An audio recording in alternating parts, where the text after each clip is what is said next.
Ang alamat ng buwaya. Noong unang panahon, may isang bata na ang pangalan ay si Yawa. Mataas ang kanyang mga pangarap at lagi siyang nakikinig sa mga magulang. Nang makapagtapos si Yawa ng pag-aaral, siya ay nakapagtrabaho sa gobyerno bilang isang mataas na pinuno. Siya ay nirespeto at ginalang ng mga mamamayan at kalaunan ay pinagkatiwalaan ng kaban ng bayan.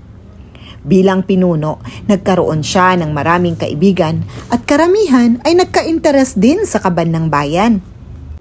Isang araw, may isang mahirap na mamamayan ang humingi ng tulong dahil lagi silang binabaha pag umuulan at walang tubig para sa kanilang mga pananim.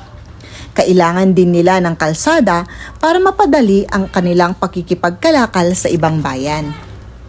Kaya sabi ni Yawa, "Kailangan ko ng mga tapat na kasama para aming paunlarin at ayusin ang mga infrastruktura ng ating bayan."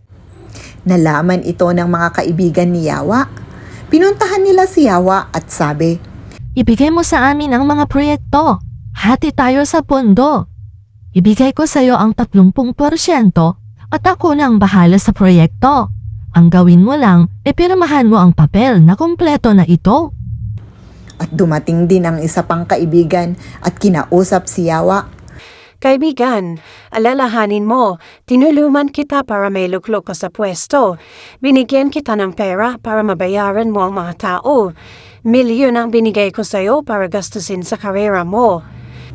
Kaya si Yawa, binigay niya ang kaban ng bayan sa kanyang mga kaibigan. Pero nalaman ito ng mga ibang pinuno ng mga ibang departamento. Sila ay nag-aklas kay Yawa at sa mga kaibigan nito. Kung hindi nyo kami bigyan ng kickback sa pondo, hindi namin na-aprobahan ang proyekto. Kaya nagsimula noon, namuhay na ang mga pinuno, mayayaman at kontraktor na kaibigan ni Yawa ng masagana at payapa kasama ang kanilang mga pamilya hanggang sa kanilang mga angkang susunod. At lahat sila ay tinawag na buwaya.